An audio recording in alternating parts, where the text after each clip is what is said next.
যে 10ই মুহররম সম্পর্কে আজকে আমরা যে আলোচনা শুনলাম, এর সাথে ইমাম হাসান হোসেন লিখেছেন। হাসান হোসেন রাদিয়াল্লাহু আনহুর কাহিনী আমরা জানি এবং তাদের জন্য রোজা রাখি।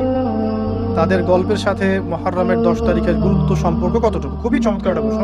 আপনার যে প্রশ্ন যে হুসাইন রাদিয়াল্লাহু আনহুর শাহাদাতের সাথে এটার কি সম্পর্ক, এটা আমি একটু আপনাকে ব্যাখ্যা করছি। 10ই মুহররমে আল্লাহ রাব্বুল আলামিন ফিরআউনের কবল থেকে মুসা আলাইহিস সালাম এবং বনু ইসরাইলকে মুক্তি দিয়েছেন। এটা ছিল মুহররম মাসের 10 তারিখ। এই নিয়তে আমরা সওম রাখি, এই নিয়তে আমরা রোজা রাখবো। আর কাকতালীয়ভাবে এই দিনেই 10ই মুহররমে ইমাম হুসাইন রাদিয়াল্লাহু আনহুর শাহাদাত ঘটে গেছে। এটা প্রায় 60 কি 62 হিজরি দিকে ঘটনা। কথা কি বুঝতে পারছেন? আমি বুঝতে পারছি না। অনেক পরে, মানে কাকতালীয়ভাবে এই দিনেই হুসাইন রাদিয়াল্লাহু আনহুর শাহাদাতটা ঘটে গেছে। এই কারণে আমাদের মধ্যে একটা প্রচলন হয়ে গেছে যে হয়তোবা এই উদ্দেশ্যে এখানে রোজা রাখতে হয়। আসলে ব্যাপারটা এমন নয়। একটু ব্যাখ্যা করলে বুঝবেন, আমি ব্যাখ্যাটা করতে চাচ্ছি, না হলে আপনাদের ক্লিয়ার হবে না। আর এই বক্তব্যটা হয়তো অনলাইনে যাবে, তো আমি এই জায়গা থেকে আপনাদেরকে একটু ব্যাখ্যা করে শোনাচ্ছি। একটু খেয়াল করেন আমার দিকে। রাসূল সাল্লাল্লাহু আলাইহি ওয়াসাল্লামের ইন্তেকালের পর খলিফা হন আবু বকর সিদ্দিক রাদিয়াল্লাহু আনহু, তারপরে ওমর রাদিয়াল্লাহু আনহু, তারপরে উসমান রাদিয়াল্লাহু আনহু। এই উসমান রাদিয়াল্লাহু আনহুর এই সময় থেকে শেষের দিকে একটা সমস্যা সৃষ্টি হয়েছে। কি সমস্যা? উসমান রাদিয়াল্লাহু আনহুকে কিছু বিদ্রোহীরা হত্যা করেছিল। একটু বোঝার চেষ্টা করেন, ইতিহাস পড়তে কিন্তু অনেক সময় লাগে, আমি খুব অল্প সময় আপনাকে শেখাচ্ছি। উসমান রাদিয়াল্লাহু আনহুকে হত্যা করেছিল কিছু বিদ্রোহী, ঠিক আছে? যিনি নবী সাল্লাল্লাহু আলাইহি ওয়াসাল্লামের জামাই, 2 জন মেয়েকে বিয়ে করেছেন, জিন্নুরাইন, তাকে হত্যা করেছে কিছু বিদ্রোহী। এরপরে খেলাফতের দায়িত্বে আসেন আলী রাদিয়াল্লাহু আনহু। কে আসেন? আলী রাদিয়াল্লাহু আনহু। আলী রাদিয়াল্লাহু আনহু দায়িত্ব নেন এই মক্কা মদিনা এই জায়গাটুকুর উপরে। তার হাতে সাহাবায়ে কেরাম বায়াত করেন। কিন্তু ওই দিক বলতে বোঝাচ্ছি সিরিয়া, শামের দিকে, সেদিকের গভর্নর ছিলেন মুয়াবিয়া রাদিয়াল্লাহু আনহু। কি নাম? মুয়াবিয়া রাদিয়াল্লাহু আনহু। তিনিও কিন্তু একজন বড় মাপের সাহাবী, ঠিক আছে? তো মুয়াবিয়া রাদিয়াল্লাহু আনহু সেখানে নিজে সেখানকার খেলাফতের দাবি করেন। আলী রাদিয়াল্লাহু আনহুর হাতে বায়াত তিনি করেননি। আলী রাদিয়াল্লাহু আনহুকে বারবার একটা বিষয়ের চাপ দেওয়া হচ্ছিল যে উসমান রাদিয়াল্লাহু আনহুর শাহাদাতের আগে বিচার করতে হবে, হত্যাকারীর বিচার করতে হবে। তো এখানে একটা দ্বন্দ্ব, মানে একটা পলিটিক্যাল দ্বন্দ্ব সৃষ্টি হলো। ওইদিকে মুয়াবিয়া রাদিয়াল্লাহু আনহু তিনি খেলাফতের দাবিদার হয়ে উঠলেন, এদিকে সাহাবায়ে কেরাম সহ অনেকেই আলী রাদিয়াল্লাহু আনহুর কাছে বায়াত করলেন। তো এর ফলশ্রুতিতে দেখা যায় আলী রাদিয়াল্লাহু আনহু তার রাজধানীটাকে কুফায় নিয়ে যান, ইরাকের কুফায়। তো ইহুদিদের ইন্ধনের ফলে এক পর্যায়ে দেখা যায় যে আলী রাদিয়াল্লাহু আনহুর এক পক্ষ এবং একদিকে মুয়াবিয়া রাদিয়াল্লাহু আনহুর এক পক্ষ, তারা একটা মানে অনাকাঙ্ক্ষিত যুদ্ধের দিকে চলে যান, ঠিক আছে? এই যুদ্ধটাকে বলা হয় সিফফিনের যুদ্ধ। কিসের যুদ্ধ? সিফফিনের যুদ্ধ। এটা সংঘটিত হয়েছে 37 হিজরিতে। কত হিজরি? 37। এর আগের বছর আবার উটের যুদ্ধ হয়েছে, জাঙ্গে জামাল। তারপরের বছর এই সিফফিনের যুদ্ধ। সিফফিনের যুদ্ধে আলী রাদিয়াল্লাহু আনহু বিজয় লাভ করেই ফেলেছিলেন। এই সময় মুয়াবিয়া রাদিয়াল্লাহু আনহুর দলের মধ্যে আমর ইবনে আস রাদিয়াল্লাহু আনহু তিনি বলছেন যে কোরআন ফয়সালা করবে। কোরআন ফয়সালা করবে, এটাকে কেন্দ্র করে একটা তৃতীয় পক্ষ নির্ধারণ করা হয়, যেটাকে আমরা সালেস বলি। মুয়াবিয়া রাদিয়াল্লাহু আনহুর পক্ষে একজন, তার নাম আমর ইবনে আস রাদিয়াল্লাহু আনহু, এবং আলী রাদিয়াল্লাহু আনহুর পক্ষে একজন, তার নাম হচ্ছে আবু মুসা আশআরী রাদিয়াল্লাহু আনহু। তারা গিয়ে একটা তৃতীয় পক্ষ করে মীমাংসা করতে চাচ্ছেন যে আমরা কেউ যুদ্ধ চাই না, আমরা ভাই ভাই, আমরা সবাই মুসলিম উম্মার ঐক্যের খাতিরে এখানে একটা সলিউশনে আসবো। তো সলিউশনে একটা আশা হচ্ছিল যে ঠিক আছে, উভয়েই পদত্যাগ করবে, নতুন খলিফা নেওয়া হবে, ঠিক আছে? তো এরকম একটা কথা চলছিল। কিন্তু মুয়াবিয়া রাদিয়াল্লাহু আনহু তিনি তার যে মানে দাবি, এটা ছাড়তে চাচ্ছেন না। এইদিকে আলী রাদিয়াল্লাহু আনহু দলের মধ্যে কিছু মানুষ, প্রায় 12,000, তারা এই দল থেকে বের হয়ে গেল যে আমরা আলীকেও মানি না রাদিয়াল্লাহু আনহু, মুয়াবিয়াকেও মানি না রাদিয়াল্লাহু আনহু, এই আমর ইবনে আসকেও মানি না রাদিয়াল্লাহু আনহু, এবং এই আবু মুসা আশআরী তাকেও মানি না, আমরা কাউকেই মানি না। এবং এদেরকে বলা হয় খারেজি। কি বলা হয়? খারেজি। তারা এখান থেকে দল থেকে বের হয়ে গেলেন। শুধু তাই না, তারা ফতোয়াও দিল যে আলী এবং মুয়াবিয়া এবং আমর ইবনে আস, আবু মুসা আশআরী সবাই কাফের। নাউজুবিল্লাহ। কারণ কি? কারণ হচ্ছে তারা আল্লাহর বিধান দ্বারা বিচার ফয়সালা করছে না, মানুষের মত তারা গ্রহণ করছে। মানে ওদের উদ্ভট যুক্তি আর কি। তারা আল্লাহর কিতাব দিয়ে ফয়সালা করছে না, বরং মানুষের রায় গ্রহণ করছে। এটা একটা খোরা যুক্তি ছিল। আলী রাদিয়াল্লাহু আনহু এদেরকে দমন করলেন। নহরওয়ান নামক জায়গায় তাদের সাথে যুদ্ধ হলো এবং এই যুদ্ধে আলী রাদিয়াল্লাহু আনহু জয়লাভ করলেন। সিফিনের যুদ্ধটা হয়ে গেল। এখন দেখেন দুইটা পক্ষ পাচ্ছেন আপনি এখানে। আলী রাদিয়াল্লাহু আনহু একটা পক্ষ, একটা কার? মুয়াবিয়া রাদিয়াল্লাহু আনহুর পক্ষ। এখন এই যে খারাজিরা বের হয়ে গেল, এখন তো দেখা যায় যে কিছু কিছু শব্দ বললে মানুষ খারাজি ট্যাগ দিয়ে দেয় না?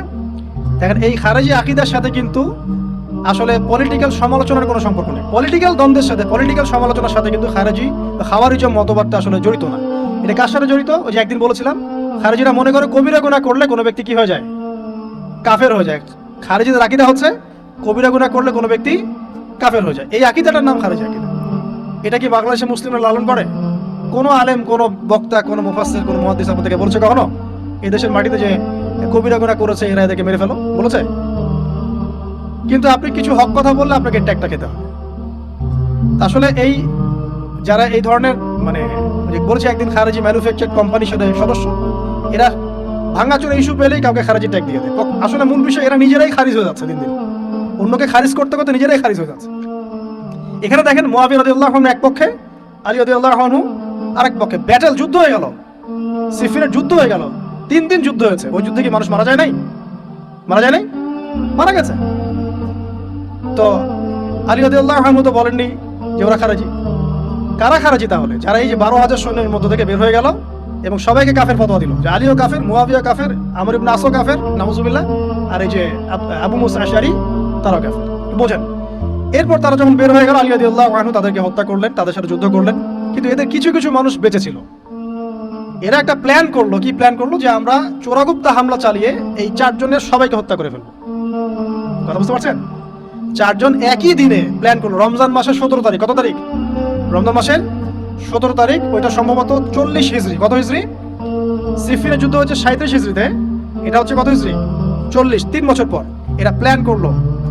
এখনকার ওই যে পশ্চিমা গোলকধাঁধায় পড়া কিছু মানুষ যারা কিছু জঙ্গি সংগঠনের নাম লেখা প্ল্যান করে যে হঠাৎ সুইসাইড বোম মারবো, আছে না? এরকম একটা প্ল্যান করলো যে আমরা প্ল্যান করলাম এই 4 জনকে আমরা একদিনে উড়িয়ে দেবো, মারি দেবো। এবং সেই প্ল্যান মোতাবেক তারা কাজ করলো। কাজ করে ঘাপটি মেরে বসে থাকলো। আলী রাদিয়াল্লাহু আনহু ফজরের নামাজে যাচ্ছেন। আব্দুর রহমান বিন মুলজিম নামে এক ব্যক্তি আলী রাদিয়াল্লাহু আনহুকে পুরো তরোয়াল দিয়ে আঘাত করে হত্যা করলেন। ইন্না লিল্লাহি ওয়া ইন্না ইলাইহি রাজিউন। কাকে হত্যা করলো? নবী সাল্লাল্লাহু আলাইহি ওয়াসাল্লামের মেয়ের জামাইকে। চিন্তা করতে পারেন? যিনি প্রতিটা যুদ্ধে নবী সাল্লাল্লাহু আলাইহি ওয়াসাল্লামের সাথে ছিলেন, তাকে বললো যে সে কাফের হয়ে গেছে। আর যে হত্যা করেছে আব্দুর রহমান বিন মুলজিম, সে হত্যা করার পরে আল্লাহ শুকরিয়া আদায় করেছে। নাউজুবিল্লাহ। সে বলেছিল যে আমি আল্লাহ শুকরিয়া আদায় করছি যে আল্লাহ আমার হাতে একজন পথভ্রষ্ট মানুষকে মারলেন। নাউজুবিল্লাহ। চিন্তা করতে পারেন? ওইদিকে মুয়াবিয়া রাদিয়াল্লাহু আনহুকে মারার প্ল্যান করা হয়েছে সিরিয়ায়। উনাকে আঘাত করা হয়েছে, কিন্তু আঘাতটা তার মানে শরীরের সেই জায়গায় লাগে নাই যেখানে লাগলে তিনি মারা যেতে পারতেন। তিনি আহত হয়েছেন, পরবর্তীতে চিকিৎসা করে সুস্থ হয়ে গেছেন। আর এদিকে আমর ইবনে আস এবং আব্দুর রহমান আবু মুসা আশআরী তাদের উপরে হামলা হয়েছে। আমর ইবনে আসের জায়গায় আরেকজন সাহাবী গিয়েছেন নামাজ পড়তে, তিনি ডেড। মানে তাদের উদ্দেশ্য সফল হয়েছে এই জায়গায় যে আলী রাদিয়াল্লাহু আনহুকে হত্যা করা হয়েছে। তো এখন আলী রাদিয়াল্লাহু আনহু যখন নিহত হয়ে গেলেন, তাহলে কে থাকলো এখন? মুয়াবিয়া রাদিয়াল্লাহু আনহু। আচ্ছা, আলী রাদিয়াল্লাহু আনহু চলে যাওয়ার পরে তার সন্তান হাসান রাদিয়াল্লাহু আনহু, কি নাম? হাসান রাদিয়াল্লাহু আনহুর হাতে সাহাবায়ে কেরামের অনেকেই বায়াত করলেন, মানে তাকে খেলাফতের দায়িত্ব দিলেন। তো এবং তিনিও কুফায় রাজধানী, এখানে তিনি আছেন এবং কুফাবাসী তাকে মানে প্রলুব্ধ করছে কিছু কিছু মানুষ যে আপনার উচিত মুয়াবিয়া রাদিয়াল্লাহু আনহুর সাথে যুদ্ধ করা। ঠিক আছে? কিন্তু হাসান রাদিয়াল্লাহু আনহু সেই কাজটা করলেন না। তিনি বলেন না, আমি মুসলিমদের মধ্যে দ্বন্দ্ব চাই না। বরং আল্লাহর নবী একটা ভবিষ্যৎবাণী করেছিলেন সাল্লাল্লাহু আলাইহি ওয়াসাল্লাম যে আমার এই নাতি হাসান মুসলিমদের বড় ফিতনার সমাধান করে দিবে। সুবহানাল্লাহ। কথা বুঝতে পারছেন? তো হাসান রাদিয়াল্লাহু আনহু তখন কি করলেন? নিজে তার যে এই যে দায়িত্ব, খেলাফতের দায়িত্ব, তিনি মুয়াবিয়া রাদিয়াল্লাহু আনহুর হাতে ছেড়ে দিলেন। সুবহানাল্লাহ। তিনি নিজে পদত্যাগ করলেন। ঠিক আছে, আমার ক্ষমতার দরকার নাই, মুসলিমরা আপোষে মারামারি কাটাকাটি থেকে রক্ষা পাক। কিছু শর্ত ছিল ওই চুক্তির মধ্যে, যে মুয়াবিয়া রাদিয়াল্লাহু আনহু যে কাজই করবেন সুরাভিত্তিক করতে হবে, হ্যাঁ, আহলে বাইতদেরকে সম্মান করতে হবে, ভাতা নির্ধারণ করতে হবে, এরকম কিছু শর্ত ছিল। ঠিক আছে? তো মুয়াবিয়া রাদিয়াল্লাহু আনহু মেনে নিলেন। এবার কিন্তু সারা মুসলিম জাহারে কে খলিফা হলেন? কি নাম বলেন? মুয়াবিয়া রাদিয়াল্লাহু আনহু। এবং এরপর তিনি একাধারে 20 বছর খেলাফতের দায়িত্ব পালন করেছেন। কত বছর? 20 বছর। 40 হিজরিতে এই যে আলী রাদিয়াল্লাহু আনহু মারা যান, আর 20 বছর খেলাফতের দায়িত্ব পালন করেন কে? মুয়াবিয়া রাদিয়াল্লাহু আনহু। এবং এই সময় মুসলিমরা অনেক উন্নতি করেছে। এই সময় 1700টার মতো নৌ জাহাজ ছিল মুসলিমদের। সাইপ্রাস দ্বীপ থেকে শুরু করে পর্তুগাল থেকে শুরু করে চায়না, এদিকে আফ্রিকা থেকে শুরু করে পুরো যে ভারতবর্ষ সবই মুসলিমদের। চিন্তা করতে পারেন, পুরো বিশাল অর্ধবিশ্বের চেয়ে বড় জায়গায় শুধুমাত্র মুসলিমদের, এবং তিনি ওটাকে শাসন করছেন। কে শাসন করছেন? মুয়াবিয়া রাদিয়াল্লাহু আনহু। ঠিক আছে, এবার টার্নিং পয়েন্ট। এবার মুয়াবিয়া রাদিয়াল্লাহু আনহু ইন্তেকাল করলেন 60 হিজরিতে। ঠিক আছে, আর এদিকে হাসান রাদিয়াল্লাহু আনহু ইন্তেকাল করেছিলেন 49 হিজরিতে। ইন্তেকালের সময় তিনি তার পরবর্তী দায়িত্বশীল নির্ধারণ করে গেলেন বা নিয়োগ করে গেলেন তার পুত্র ইয়েজিদকে। কাকে? ইয়েজিদকে। এই জায়গাটাতে সাহাবায়ে কেরাম রাদিয়াল্লাহু আনহুর অনেকেই মানেন নাই, কারণ তখন তার চেয়েও যোগ্য মানুষ সমাজে ছিল। ঠিক আছে, তখন আব্দুল্লাহ বিন ওমর বেঁচে আছেন, আব্দুল্লাহ বিন আব্বাস বেঁচে আছেন, আব্দুল্লাহ বিন জুবায়ের রাদিয়াল্লাহু আনহু, বড় বড় জলিল কাদির সাহাবী, তারা তখন বেঁচে আছেন। কিন্তু কি করলেন মুয়াবিয়া রাদিয়াল্লাহু আনহু, আল্লাহ তাকে জান্নাতবাসী করুন, তিনি তার ছেলে ইয়েজিদকে শাসন ক্ষমতা দিয়ে গেলেন। এই যে শুরু হলো বাবার পরে ছেলে, বুঝতে পারছেন, রাজতন্ত্র শুরু হলো। এবার সাহাবায়ে কেরামদের মধ্যে অনেকেই এটা মানতে চাচ্ছেন না। যারা মানতে চাচ্ছেন না তাদের মধ্যে আছেন আব্দুল্লাহ বিন ওমর রাদিয়াল্লাহু আনহুর ছেলে, আছেন আব্দুল্লাহ বিন আব্বাস রাইসুল মুফাসসিরিন, আছেন আব্দুল্লাহ বিন জুবায়ের বিন আওয়াম রাদিয়াল্লাহু আনহুর ছেলে, এরকম বড় বড় সাহাবী, এবং তারা মক্কা মদিনায়। তো আচ্ছা, এখন এই সাহাবীদেরকে কি আমরা খারিজি বলবো? তারা যে পলিটিক্যালি তাকে সমর্থন করছেন না? পলিটিক্যালি কোনো গভর্নমেন্টের সমর্থন না করলেই খারিজি হয়ে যায়? যদি কেউ বলে আরব বিশ্বের সব যত নেতা আছে এদের মধ্যে অনেকেই ইসরায়েলের সাথে আঘাত করেছে, সে কি খারিজি হয়ে যাবে? এই সমালোচনার সাথে খাওয়ারিজমের কোনো সম্পর্ক আছে? যদি কেউ বলে যে পশ্চিমাদের অস্ত্রশস্ত্র নিয়ে মুসলিমরা ইয়েমেনে হামলা করছে, এটা বললে সে খারিজি হয়ে যাবে? যদি কেউ বলে যে মধ্যপ্রাচ্যের কান্ট্রির কিছু নেতা তারা পশ্চিমাদের সাথে চুক্তি করেছে পেট্রো ডলার মনিটরিং সিস্টেম, সে কি খারিজি হয়ে যাবে? যদি কেউ বলে জায়নিস্টদের সাথে আঘাত করে অনেক মুসলিম কান্ট্রি চলছে, তাহলে কি মিডল ইস্টের সমালোচনা করার কারণে একজন ব্যক্তি খারিজি হয়ে যাবে? খারিজি ম্যানুফ্যাকচার্ড কোম্পানি বাংলাদেশে তারা এই সংজ্ঞাই শিখায়, পলিটিক্যাল বিরোধিতা করলে আপনি খারিজি হয়ে যাবেন। অথচ এখানে দেখেন সাহাবায়ে কেরাম রাদিয়াল্লাহু আনহুম মানছেন না ইয়াজিদকে। এবার ইয়াজিদ কি করলো দেখেন। এবার ইয়াজিদ প্রথমত সাহাবীদেরকে কনভিন্স করার চেষ্টা করলেন। তিনি ওখান থেকে তার দূত পাঠালেন, দূত এসে মক্কা মদিনায় বোঝালেন যে আপনারা মেনে নেন, ভালো হবে, ইত্যাদি ইত্যাদি। আব্দুল্লাহ বিন ওমর রাদিয়াল্লাহু আনহু বলেন ঠিক আছে মেনে নিলাম, আব্দুল্লাহ বিন আব্বাস রাদিয়াল্লাহু আনহু বলেন ঠিক আছে মেনে নিলাম, কিন্তু আব্দুল্লাহ বিন জুবায়ের রাদিয়াল্লাহু আনহু মানলেন না। তিনি মানছেন না, আমি কিছুতেই মানি না, তার সে খেলাফতের যোগ্য না, এর চেয়ে অনেক বড় বড় যোগ্য মানুষ আছে, আমি মানছি না। বরং তিনি এখান থেকে সরে আসলেন। এবার ইমাম হুসাইন রাদিয়াল্লাহু আনহু, যার কথা প্রশ্ন করেছেন, লম্বা উত্তর দিচ্ছি, ইমাম হুসাইন রাদিয়াল্লাহু আনহুর হাতে অনেকে বায়াত করতে চাইল যে আপনি যোগ্য খেলাফতের, ইয়াজিদ যোগ্য না, কে যোগ্য? আপনি যোগ্য। এবং তার হাতে কুফাবাসী বায়াত করতে চাচ্ছে, তাকে ডাকছে আপনি মক্কা থেকে চলে আসেন কুফায়। কুফা কোথায়? ইরাকে। আপনি মক্কা থেকে কুফায় চলে আসেন, আমরা আপনার হাতে বায়াত করব।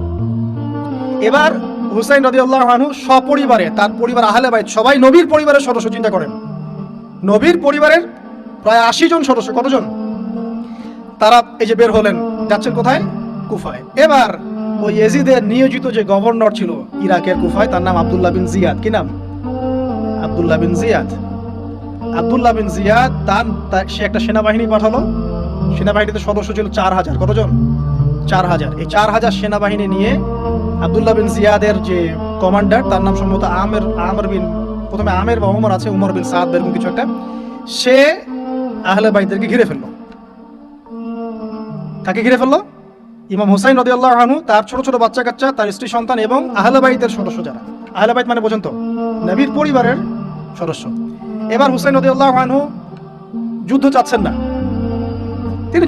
তিনি বলছেন যে আমাকে 3টার যে কোনো একটা পথ বেছে নিতে দাও, আমি তোমাদের সাথে যুদ্ধ করতে চাই না।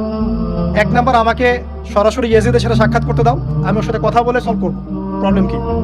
2 নাম্বার, আমাকে পথ ছেড়ে দাও, আমি চলে যাই কোনো সীমান্তবর্তী এলাকায়, সেখানে কাফেরদের সাথে যুদ্ধ করবো, জিহাদ করবো, সেখানে মারা যাবো, শহীদ হবো। অথবা আমাকে নিরাপদে আমাকে মদিনায় ফেরত পাঠাও। তার 3টা যুক্তি কি যৌক্তিক ছিল না? তিনি কে? নবী সাল্লাল্লাহু আলাইহি ওয়াসাল্লামের নাতি, যাকে কোলে নিয়ে নবী সাল্লাল্লাহু আলাইহি ওয়াসাল্লাম অনেক সময় খুতবা দিয়েছেন, নামাজ পড়েছেন, চুমু খেয়েছেন। ফাতিমা রাদিয়াল্লাহু আনহার নয়নমণি, চিন্তা করতে পারেন। এবং যিনি জান্নাতের যুবকদের সর্দার হবেন, কিন্তু এই যে আব্দুল্লাহ বিন জিয়াদের যে সেনাবাহিনী হুসাইন রাদিয়াল্লাহু আনহুর আর্তনাদ শুনল না। 4000 সৈন্য মিলে 80 জনকে কেটে টুকরা টুকরা করে ফেলেছে। একজন শুধু বেঁচে ছিল, তার নাম জয়নুল আবেদিন। কি নাম? জয়নুল আবেদিন। তিনি একজন বেঁচে ছিলেন, বাকি সবাইকে হত্যা করা হয়েছে। 79 জন আহলে বাইতের সদস্যকে হত্যা করা হয়েছে। খারেজি ম্যানুফ্যাকচার কোম্পানি কিন্তু এদেরকে খারেজি বলছে না, যারা হুসাইন রাদিয়াল্লাহু আনহুকে হত্যা করেছে। আপনি মিডল ইস্টের সমালোচনা করলে খারিজ হয়ে যাবে, ওদের শেকড়টা চিনেন এখন। অথচ ওরাই কিন্তু ব্রিটেনের সাথে হাত মিলিয়ে তুর্কিদের বিরুদ্ধে বিদ্রোহ করে ক্ষমতা দখল করেছে, জানেন? 1916 সালে 1916 এরাই ব্রিটেনের সাথে হাত মিলিয়ে তুর্কিদের অটোম্যানদের বিরুদ্ধে বিদ্রোহ করে, সশস্ত্র বিদ্রোহ করে ক্ষমতা দখল করেছে। ওরা খারিজ হয়ে যায়নি। পড়লে জানবেন সত্য কি জিনিস। এবার আসেন মূল পয়েন্টে আসি। এবার যে হত্যা করেছে ইমাম হুসাইন রাদিয়াল্লাহু আনহুকে, সে বর্ষার আগা পর্যন্ত, বর্ষার মাথায় হুসাইন রাদিয়াল্লাহু আনহুর মস্তক উঠিয়ে ধরে এটাকে নিয়ে ইয়েজিদের কাছে গিয়েছেন। চিন্তা করতে পারেন, ইয়েজিদ যদিও এটার আদেশ কিন্তু করে নাই, সে ওই মস্তক থেকে আটকে উঠেছে। এটা তুমি কি করছো? আমি তো এটা করতে তোমাকে বলি নাই। উবাইদুল্লাহ বিন জিয়াদ এই কাজটা করেছে। এখানে আমরা ইয়েজিদকে নিষ্পাপ বলতে পারি না, বিকজ একজন শাসকের আন্ডারে যখন কোনো ক্রাইম হবে এর একটা দায়ভার তো তার উপর পড়বেই। যদি এটা মেনে নেই যে সেখানে টেকনোলজি ছিল না, অনেক দূরের পথ, খবর পাওয়া যায় নাই, সেটা অন্য ইস্যু হতে পারে। কিন্তু পরের ঘটনাগুলো আমাদেরকে অন্যদিকে নিয়ে যাবে। মনে রাখেন, এই ঘটনাটা হৃদয় বিদারক। এটা হচ্ছে এই 10ই মুহররমের একটা হৃদয় বিদারক ঘটনা। এটা ঘটেছে কত সালে? 62 হিজরিতে। কত হিজরিতে? 62 হিজরিতে, 62 বা 61 আর কি। তো দেখেন, নবী সাল্লাল্লাহু আলাইহি ওয়াসাল্লামের ইন্তেকালের 50 বছর পরে এই কারবালার ঘটনা, এই ঘটনাটা কাকতালীয় ভাবে 10ই মুহররমে ঘটে গেছে। আমরা মনে করি যে এটা স্মরণে আমরা আজকের সওম রাখি, আসলে এটা স্মরণে নয়, ওই নাজাতে মুসার স্মরণে রাখতে হবে। ঠিক আছে? তো কারবালা ঘটনা বুঝলেন, এই 61 হিজরিতে এই কারবালা ঘটনা ঘটে, যেটা স্মরণে অনেকে রোজা রেখে থাকে সমাজে। আসলে এটা স্মরণে নয়, নাজাতে মুসার স্মরণে রাখতে হবে ইনশাআল্লাহ তাআলা। আল্লাহ পাক তৌফিক দান করুন, আমিন। এরপর মদিনাবাসী আর মক্কাবাসী এই যে ইয়াজিদের বিরুদ্ধে খেপে গেল। তার কিছুতে তার আনুগত্য মানবে না, কিন্তু ইয়াজিদ চাপ প্রয়োগ করতে লাগলো। এক পর্যায়ে সেই যে মুসলিম বিন উকবাকে পাঠালো 10,000 সৈন্য দিয়ে মদিনায়। 3 দিন সে মদিনা অবরোধ করে রাখলো। সবাইকে বললো যে ইয়াজিদের আনুগত্য করতে হবে, অন্যথায় তোমাদের উপর হামলা করা হবে। নবীর শহরে মুসলিম বিন উকবার নেতৃত্বে পিছনে ইয়াজিদ ছিল। ইয়াজিদের শাসনামলে মুসলিম বিন উকবার নেতৃত্বে 63 হিজরিতে 3 দিন মদিনায় ম্যাসাকার চালানো হয়েছে। মদিনার মানুষকে হত্যা করা হয়েছে। মদিনার মানুষ সাহসিকতার সাথে যুদ্ধ করেছে, ডিফেন্ড করেছে, তাদেরকে হত্যা করা হয়েছে। মদিনায় লুটপাট করা হয়েছে, ধ্বংসযজ্ঞ চালানো হয়েছে, হাজার হাজার মানুষ মারা গেছে। এখন আমাকে বলেন, যে মদিনার যে মানুষগুলো এই মুসলিম বিন উকবার সেনাবাহিনীর বিরুদ্ধে দাঁড়িয়েছিল, এরা কি খারেজি ছিল? ওদের শাসকের বিরুদ্ধে যুদ্ধ করলো? উত্তর দেন। এই খারেজি ম্যানুফ্যাকচার কোম্পানিকে বলেন, উত্তর দিতে বলেন। মুসলিম বিন উকবার নেতৃত্বে যে বাহিনী মদিনা আক্রমণ করলো, আর মদিনাবাসী যে বীরত্বের সাথে ডিফেন্ড করলো, এখন কি মদিনার সব মানুষ খারেজি হয়ে গিয়েছিল? পলিটিক্যাল দ্বন্দ্বের সাথে খাওয়ারিজমের কোনো সম্পর্ক আছে? মানুষকে কি বুঝায়? শুধু তাই না, এই সময় মক্কায় আব্দুল্লাহ বিন জিয়াদ রাদিয়াল্লাহু আনহু তিনিও তার বলয় গড়ে তুলেছেন, তার হাতে মানুষ বায়াত শুরু করেছে। আর ইয়াজিদকে মানুষ মানছে না, বলছে আব্দুল্লাহ বিন জুবাইর, তার হাতে আমরা খেলাফতের বায়াত করব। বহু মানুষ আব্দুল্লাহ বিন জুবাইর রাদিয়াল্লাহু আনহুর হাতে বায়াত করা শুরু করলেন। এবং ইয়াজিদ এবার মদিনায় ধ্বংসযজ্ঞ চালানোর পর ঠিক ওই বছরেই, সেম বছরেই আরেকজন ব্যক্তি আছেন হুসাইন বিন নুমায়ের, তাকে কিছু সেনাবাহিনী দিয়ে পাঠালেন মক্কা আক্রমণ করতে। হুসাইন বিন নুমায়ের সেনাবাহিনী নিয়ে মক্কা আক্রমণ করলো। মক্কার কাবা ঘরের গিলাফে হামলা করা হয়েছে, মিনজানিক ছোড়া হয়েছে। তো মদিনায় হামলা চালানোর পর একই বছর ওই 63 হিজরিতেই, আর মদিনায় হামলার যে যুদ্ধটার নাম একটা আছে, এটা বলে দিই, যে মদিনায় যে ইয়াজিদের নেতৃত্বে মুসলিম বিন উকবা হামলা চালিয়েছিল, যখন মদিনাবাসী এটাকে ডিফেন্ড করেছে এবং মদিনা মানুষ মারা গেছে, অনেক শহীদ হয়েছেন, এই যুদ্ধের নাম হচ্ছে হাররার যুদ্ধ। কিসের যুদ্ধ? হাররার যুদ্ধ। এর ওই বছরেই ইয়াজিদের নেতৃত্বে আবারও মক্কায় আক্রমণ করা হয়েছে, যেখানে আব্দুল্লাহ বিন জুবাইর রাদিয়াল্লাহু আনহু তিনি খেলাফতের দায়িত্ব বায়াত গ্রহণ করছেন। সেখানেও মিনজানিক চালানো হয়েছে, হামলা চালানো হয়েছে। মক্কার কাবা ঘরের দেয়ালে পর্যন্ত মিনজানিকের গোলা লেগেছিল। মানুষ জানেই না কাবা ঘরে হামলা হয়েছে। আমরা পলিটিক্যালি এই ঘটনাগুলো সমালোচনা করতে পারি। হুসাইন রাদিয়াল্লাহু আনহুর হত্যাকাণ্ড কোনো সাধারণ ঘটনা ছিল না, হাররার যুদ্ধ কোনো সাধারণ ঘটনা ছিল না, আব্দুল্লাহ বিন জুবাইর রাদিয়াল্লাহু আনহুকে মক্কায় আক্রমণ করা কোনো সাধারণ ঘটনা ছিল না। এরপরে আব্দুল মালিক বিন মারওয়ান যখন ক্ষমতায় আসেন, তার প্রায় 10 বছরের পরে তখন হাজ্জাজ বিন ইউসুফের নেতৃত্বে আবারও এই মক্কায় হামলা হয়েছে। এর নাম শুনেছেন? হাজ্জাজ বিন ইউসুফ। এবার এই হামলাতে আব্দুল্লাহ বিন জুবাইর রাদিয়াল্লাহু আনহু এবং তার অনুসারীদেরকে সবাইকে শহীদ করা হয়েছে। হাজ্জাজ বিন ইউসুফের প্রতিরোধ করার সময় আব্দুল্লাহ বিন জুবাইর এবং তার সাহাবায়ে তার সঙ্গী সাথী তারা কি খারেজি ছিলেন? আব্দুল্লাহ বিন জুবাইর রাদিয়াল্লাহু আনহুকে হত্যা করে রৌদ্রের মধ্যে তার লাশটা ঝুলিয়ে রাখা হয়েছে। আব্দুল্লাহ বিন জুবাইর কি আপনাকে বলি? আব্দুল্লাহ বিন জুবাইর রাদিয়াল্লাহু আনহু জুবাইর বিন আওয়াম রাদিয়াল্লাহু আনহুর ছেলে। জুবাইর বিন আওয়াম কি আপনাকে বলি? জুবাইর বিন আওয়াম হচ্ছেন জান্নাতের 10 জন সার্টিফিকেট প্রাপ্ত সাহাবীর একজন। আব্দুল্লাহ বিন জুবাইর আসমা বিনতে আবু বকর রাদিয়াল্লাহু আনহুর সন্তান। আসমা বিনতে আবু বকর কি আপনাকে জানাই? আসমা বিনতে আবু বকর হচ্ছেন আবু বকর সিদ্দিক রাদিয়াল্লাহু আনহুর মেয়ে। জুবাইর বিন আওয়াম এবং আসমা বিন আবু বকর রাদিয়াল্লাহু আনহু তাদের সন্তান হচ্ছেন আব্দুল্লাহ বিন জুবাইর রাদিয়াল্লাহু আনহু, যাকে এভাবে হাজ্জাজ বিন ইউসুফের সময় হত্যা করা হয়েছে মক্কায়। এই যে ঘটনাগুলো আপনার সঙ্গে, এরপরে যদিও বা পরিস্থিতি ঠান্ডা হয়ে যায় আস্তে আস্তে, এবং আব্দুল মালিক বিন মারওয়ানের সময় তিনিও প্রায় 20 বা 22 বছর ক্ষমতা কাটান, এবং ওই সময় মুসলিমরা এই যে সিন্ধু প্রদেশ জয়, ওইদিকে তারেক বিন জিয়াদের স্পেন জয়, এদিকে আপনার এই যে আমাদের ভারতবর্ষ জয়, এগুলো ওই সময় ঘটেছে। ঠিক আছে, ওইদিকে আমরা যাচ্ছি না। মূল যে জায়গাটা আপনাদেরকে আজকে বলতে চাচ্ছি সেটা হলো এই যে প্রথমত কারবালার বিয়োগান্তক ঘটনার সাথে এই 10ই মুহররমের সওমের কোনো সম্পর্ক নাই। এটা নাজাতে মুসার সাথে সম্পৃক্ত, তবে এই হিস্ট্রিটা আপনার জানা থাকা উচিত, কিভাবে আবু বকর সিদ্দিক রাদিয়াল্লাহু আনহু থেকে এই আব্দুল্লাহ বিন জুবাইর রাদিয়াল্লাহু আনহু শাহাদাত পর্যন্ত ঘটনাগুলো ঘটলো। আল্লাহ পাক আমাদের সবাইকে ঘটনাগুলো থেকে শিক্ষা নেওয়ার তৌফিক দান করুন। মূল বিষয়টা হচ্ছে এখানে পলিটিক্যাল বিরোধিতা একটা জিনিস, খারেজি আকীদা টোটালি ডিফারেন্ট জিনিস। আর অনেক পলিটিক্যাল দ্বন্দ্ব পেরিয়ে মুসলিম ইতিহাস, ইসলামের ইতিহাস আজকে এই পর্যন্ত পৌঁছেছে। এই দ্বন্দ্বগুলোর কারণে আমরা কখনো এক পক্ষ আরেক পক্ষকে কাফের, ফাসেক, জালেম, মুরতাদ বা খারেজি এসব ট্যাগ লাগাতে পারি না। এগুলো দুঃখজনক। আল্লাহ পাক এভাবেই আমাদেরকে পরীক্ষা করেছেন, এই ঘটনাগুলো ঘটে গেছে। আল্লাহ পাক আমাদের সবাইকে ইতিহাস থেকে শিক্ষা নেওয়ার তৌফিক দান করুন, মুসলিমদের মধ্যে আপোষে ভাই ভাই সম্পর্ক রাখার তৌফিক দান করুন। আমিন।